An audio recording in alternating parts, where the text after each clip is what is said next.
¿Cómo les va? Tonicidad 2 hace referencia básicamente a aplicar estos conceptos a lo que ustedes van a ver como deshidratación. Ustedes tienen un caso clínico en el cual una mamá preocupada va a la consulta con el bebé de 3 meses, le dice que mojó poco la cama, que lo siente lloroso, que se calmó solo con la teta y le preocupa la mancha del pañal. Bien. Uno a veces confunde y dice, este tema es deshidratación. En realidad, clínicamente el chico no está deshidratado hasta que uno no comprueba clínicamente síntomas y signos y hace un diagnóstico. O sea, que yo no sé si está deshidratado porque viene llorando o porque moja poco el pañal.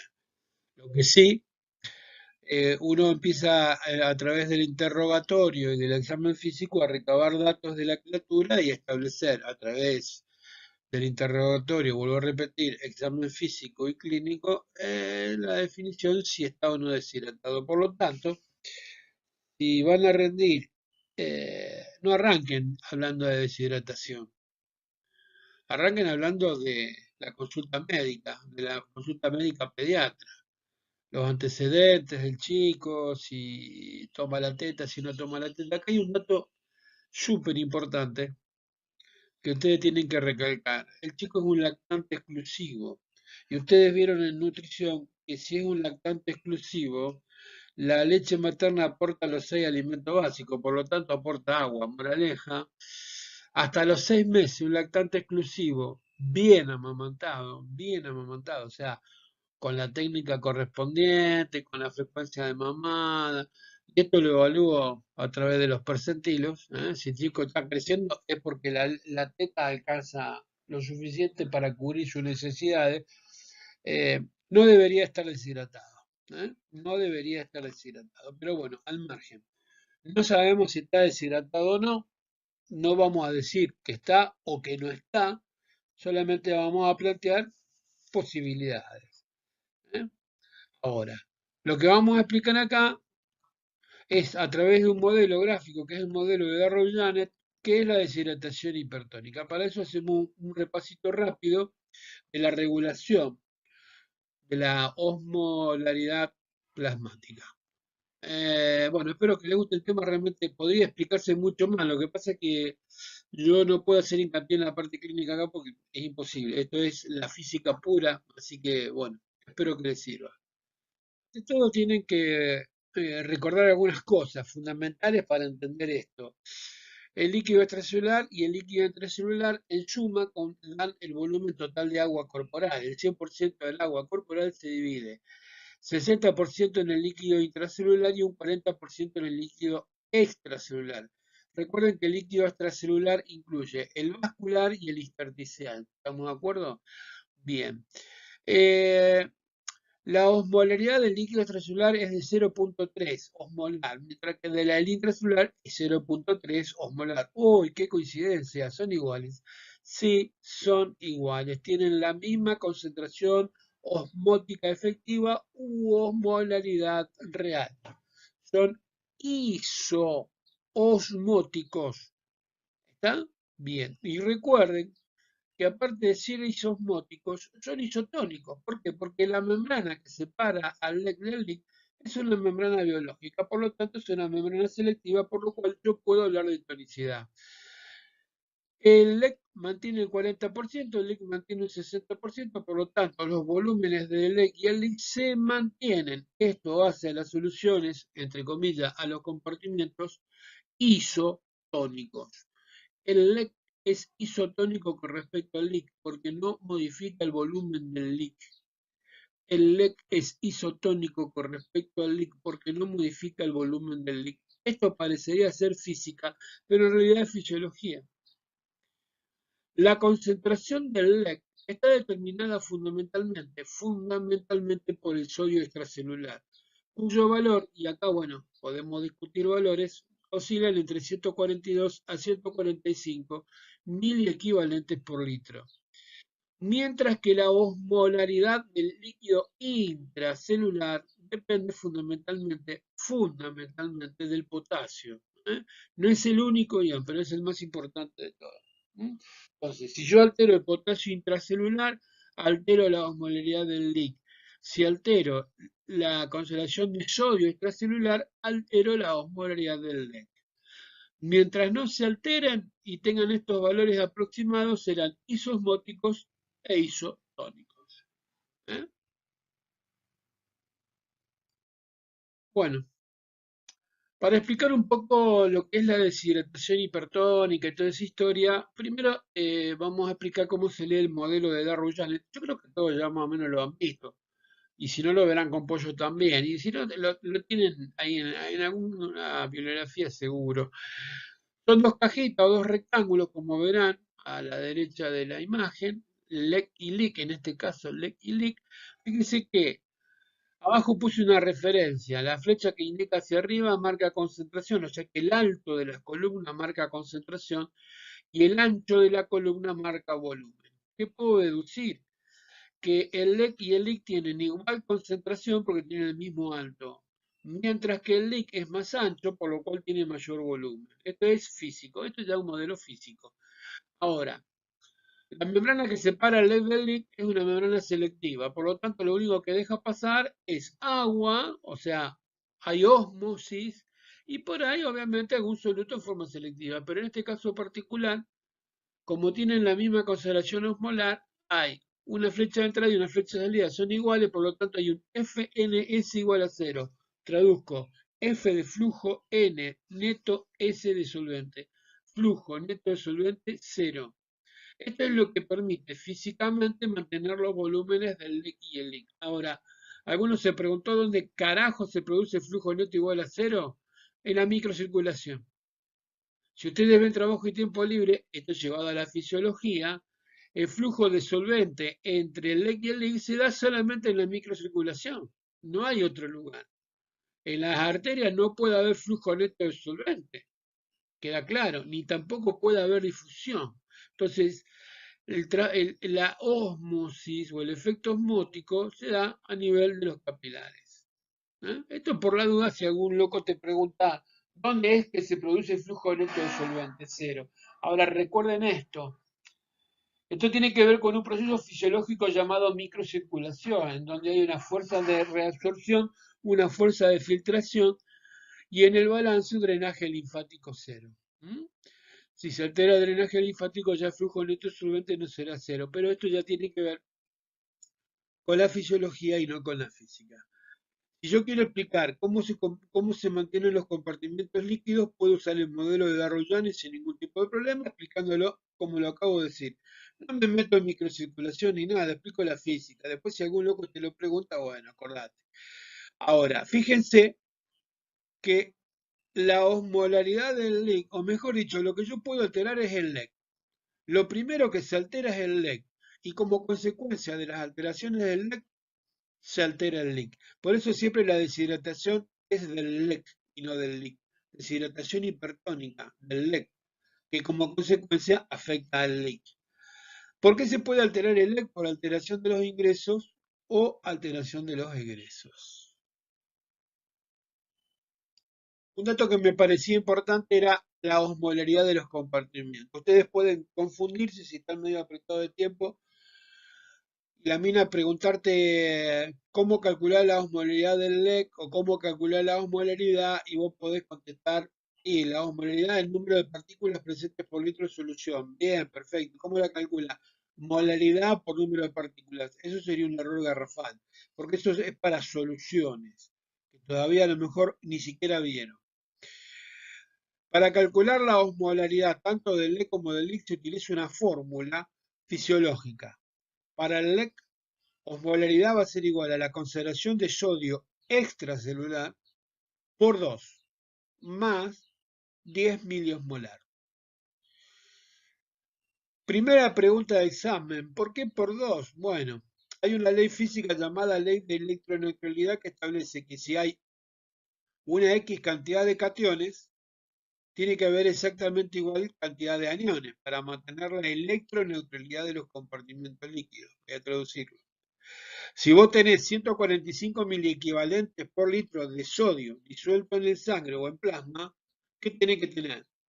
145 miliequivalentes de cargas negativas sueltas en plasma. Por lo tanto, como las cargas también son partículas porque son la disociación de un electrolito, tengo 145 partículas disueltas de sodio y 145 partículas disueltas de aniones. Por lo tanto, 145 por 2 da 290 miliosmoles por litro. Ya son miliosmoles.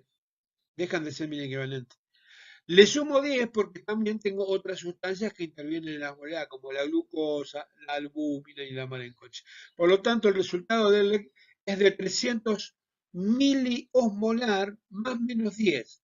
Lo traduzco a osmolar 0,3 más menos 0,01. Rango fisiológico entre 290 a 310 miliosmolar es la osmolaridad normal del LEC. Con respecto al LEC, la fórmula es exactamente igual, pero ¿qué cambia? Cambia sodio por potasio y externo por interno. Es concentración de potasio intracelular por 2. Bueno, yo acá puse los valores que yo manejo. Después ustedes pueden variarlo, pero matemáticamente da igual. O sea, tampoco estamos hablando de una diferencia abismal en los números. Por lo tanto, 300 miliosmolar más menos 10 del LEC. 310 del LEC, estamos hablando de que son isoosmóticos. Isoosmóticos, tienen la misma osmolaridad. Eso quiere decir que son isosmóticos. ¿Ah? Tienen la misma osmolaridad y deberían generar con esto un flujo neto de solvente igual a cero. Vamos a tratar de explicar por qué el LEC se hace hipertónico. ¿Por qué el LEC es el causante de la deshidratación? En realidad no es el causante directo, pero bueno, desde el punto de vista físico sí. Partimos de un concepto físico, concentración es masa sobre volumen. ¿Sí? La concentración en este momento está representada por la osmolaridad del LEC. Yo la puedo definir número de partículas disueltas por litro de solución. ¿Eh? Eso sería la osmolaridad. Bien. Dijimos que la osmolaridad del LEC dependía casi exclusivamente de la concentración de sodio, en la fórmula anterior. Por lo tanto, yo puse acá, osmolaridad del LEC es igual a la concentración de sodio extracelular sobre el volumen del LEC. Sobre el volumen del LEC. Sobre volumen del LEC. Bien. Abajo me fui de nuevo a la fórmula y puse osmolaridad del LEC igual a sodio sobre volumen. La misma fórmula, pero miren ahora las flechitas. La osmolaridad del LEC puede aumentar. ¿Por qué? Por aumento en el sodio o por disminución del volumen. Repito, la osmolaridad del LEC puede aumentar y las únicas causas que lo producen son o el aumento de sodio extracelular o la disminución del volumen del líquido extracelular. Son las dos causas, físicamente, masa o volumen. Ahora, ¿por qué puede aumentar el sodio extracelular? Por aumentan los ingresos de sodio. Aumentan los ingresos de sodio. ¿Cómo hago para aumentar los ingresos de sodio? Y muchachos, que come una pizza con anchoa y a la noche está pidiendo un barril de agua para tomártela. ¿Sí o no? ¿Eh? La ingesta de sodio eleva la concentración plasmática de sodio y esto eleva la osmolaridad del LEC. Fisiológicamente, transitoriamente. Hasta ahí estamos. Perfecto. Podríamos hablar que en vez de ingresar el sodio, puede ser que el sodio no salga. ¿Y quién regula la concentración de sodio? El riñón. Podría pasar. Pero generalmente el aumento de la osmolaridad del LEC se da normalmente por un ingreso de sodio por una dieta copiosa. Punto. Lo más común de todo es que se altere el volumen. ¿Por qué puede disminuir el volumen? Y acá tengo que pensar en esto. Por disminución de los ingresos de agua o por aumento de los ingresos de agua. Bien. Entonces me pregunto, ¿por qué puede disminuir el ingreso de agua? Todo individuo que esté en coma no incorpora agua. Todo individuo que tenga problemas en la absorción, en la ingesta de agua, o sea, ya sea porque no dispone de agua, está en el medio del desierto, no tiene agua. Bien, perfecto. Hace 5 días que está perdido, inconsciente y no toma agua, qué sé yo. Pensá, no sé, inventá. El chico el chiquito lactante que toma la teta debería tener un ingreso de agua correspondiente, pero pensemos también en esto. Podría pasar que la madre no le da la teta como corresponde. No sé, estoy fumándola, estoy pensándola, es una opción. No estoy diciendo que sea así. ¿eh? Una mala técnica en la lactancia, un mal volumen de leche, qué sé yo, pero esto lo tenés que detectar en el examen, pero bueno, el examen pediátrico. Eh, la imposibilidad de ingerir el agua. Algún problema a nivel de la absorción del agua intestinal, tomás agua pero no la podés absorber. Pero lo más importante de la disminución del volumen del leche son los egresos, los egresos de agua. ¿Por qué aumentan los egresos de agua? Primero, acuérdense, la sudoración. Una intensa sudoración aumenta el egreso de agua. ¿Por qué pierdo mucha agua? ¿Por qué sudo mucho? Puedo sudar por ejercicio físico intenso. ¿Eh? Mucho ejercicio físico, mucha sudoración. Fiebre, vómito, diarrea, repito,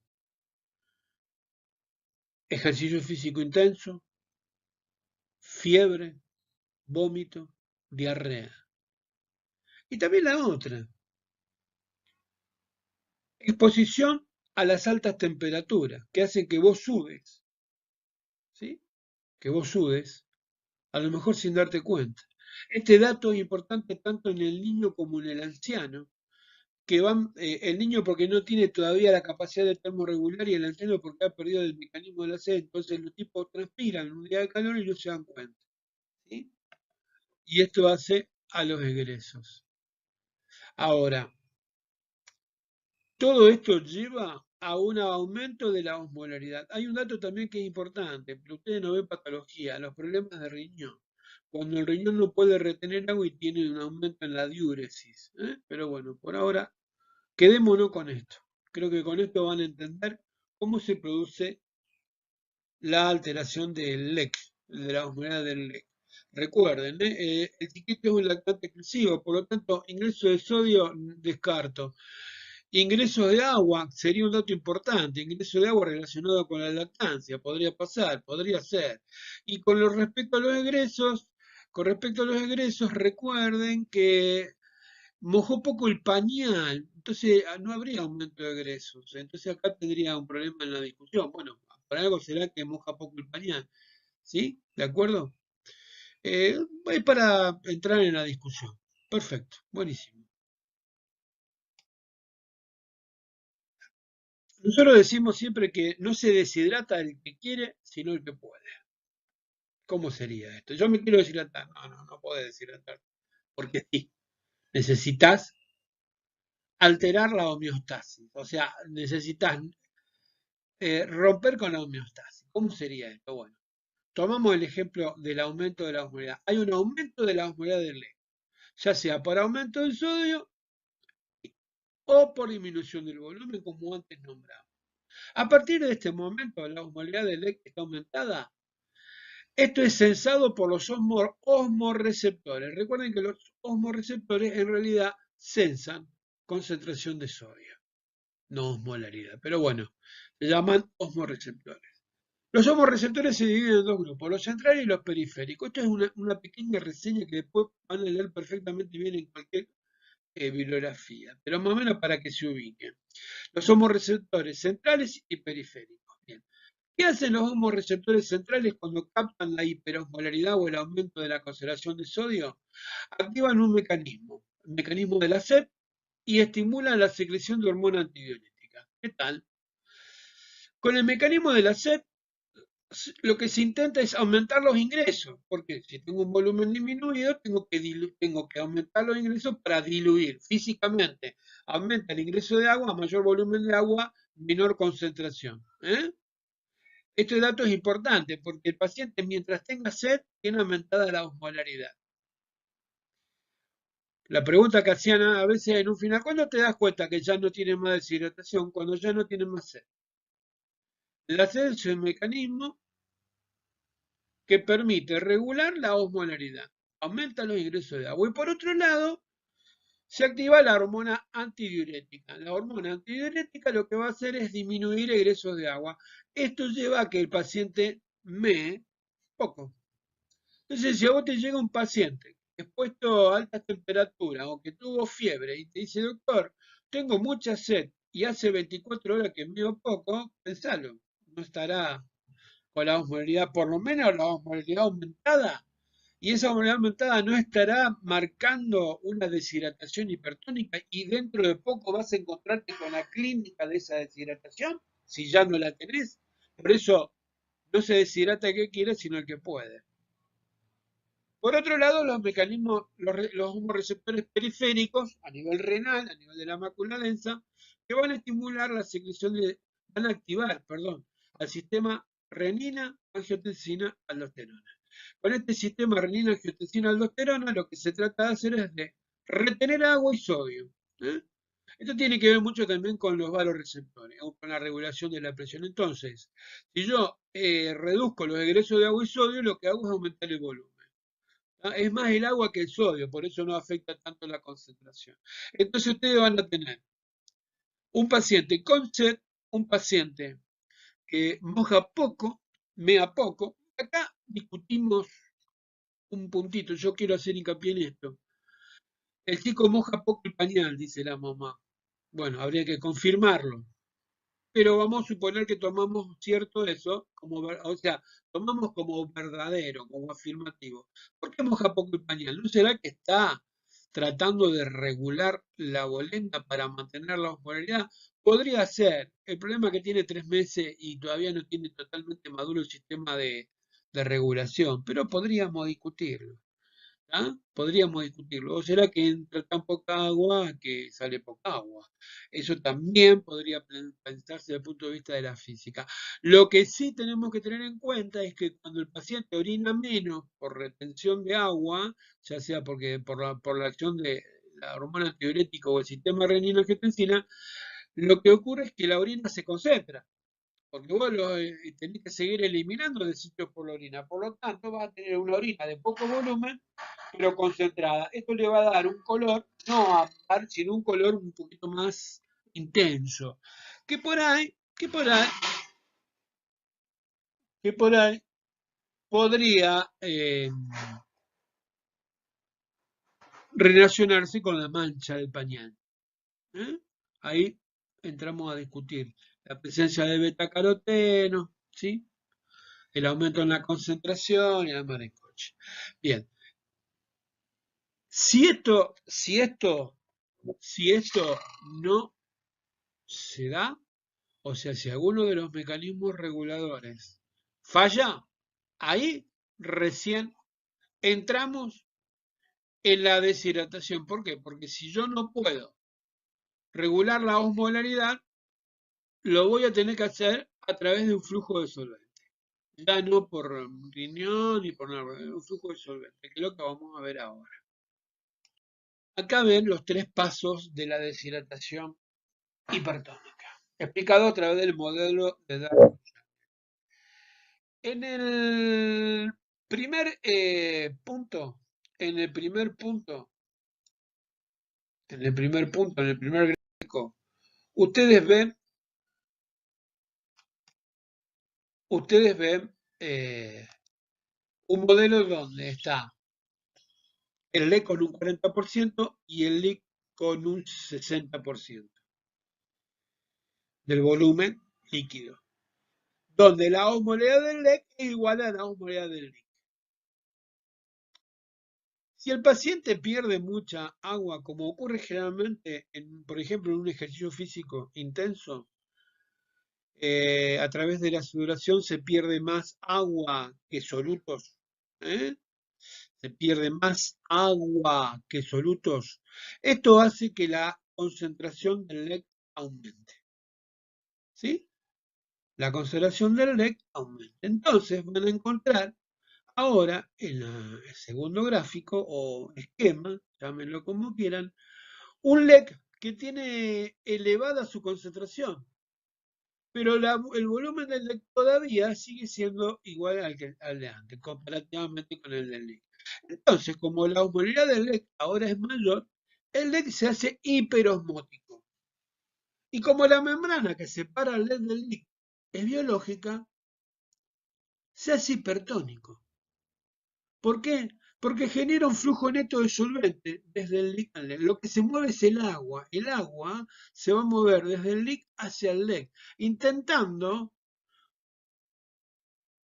nivelar o anular esa diferencia de concentración osmolar que los mecanismos fisiológicos no pudieron lograr.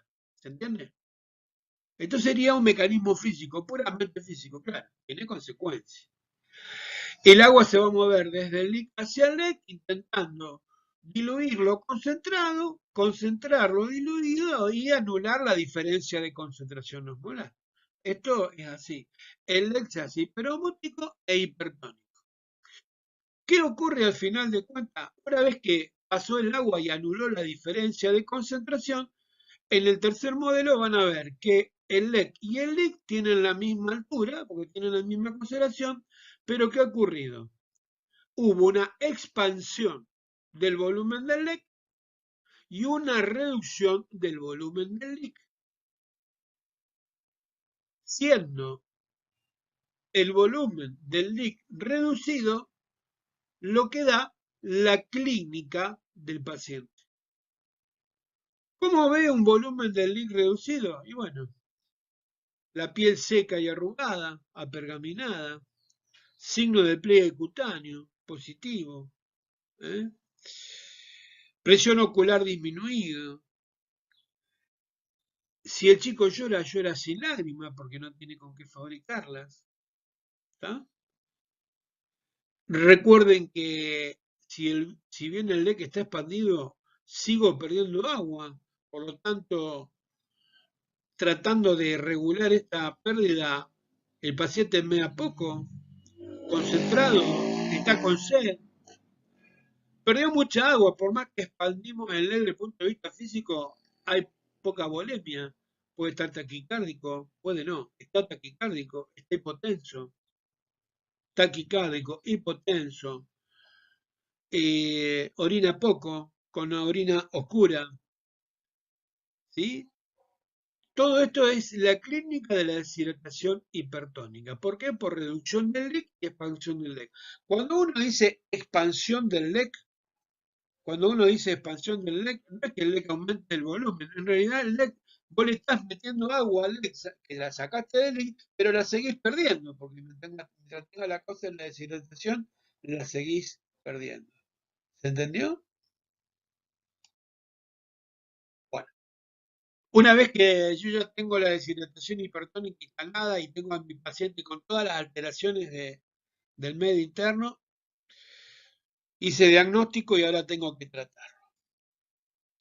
Yo voy a hacer una aclaración que acá queda media colgada, pero si esto fuera un examen oral presencial en este bebé que fue a la consulta con la madre, que yo no sé si está deshidratado, pero hay factores sociales, económicos y biológicos que podrían darme la idea de que este chico tarde o temprano puede deshidratarse. Lo que yo haría antes de plantear un tratamiento de la deshidratación es tratar de evitarla.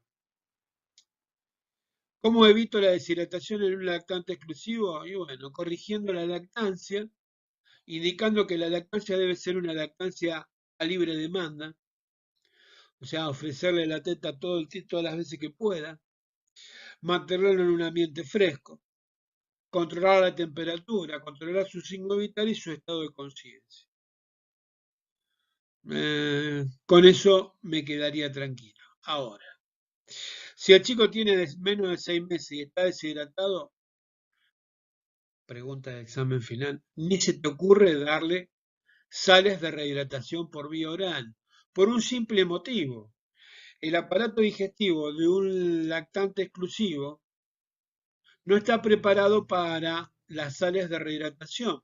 Si vos llegás a darle sales de rehidratación, como la mucosa intestinal no tiene todavía la capacidad absortiva, estas sales de rehidratación, que son hiperosmóticas, terminarían siendo hipertónicas en la luz intestinal y provocarían una diarrea galopante en la criatura. Y si no estaba deshidratado, lo vas a deshidratar.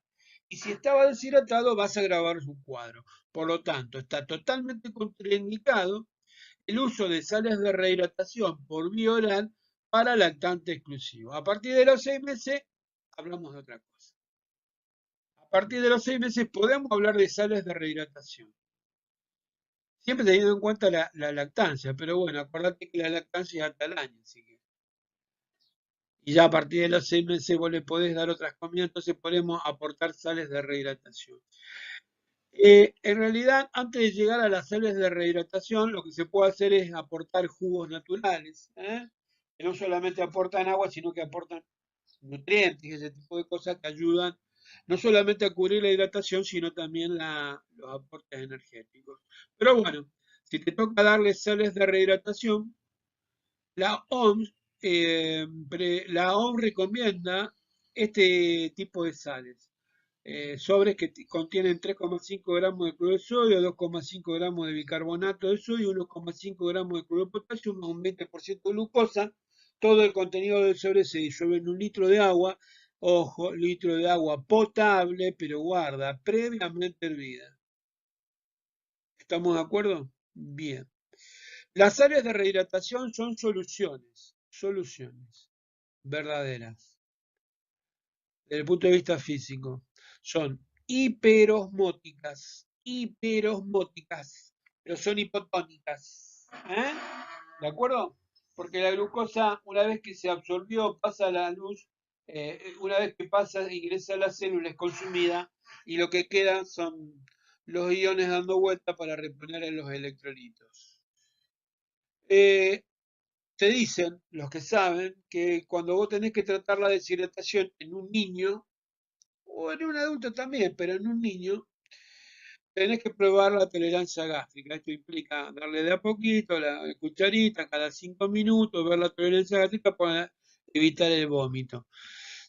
Si no tenés sales de rehidratación, las podés preparar. Las sales de rehidratación pueden prepararse en forma casera. Uno de los tantos ejemplos que hay es, por ejemplo, tomar un litro de agua potable previamente hervida y agregarle el contenido del jugo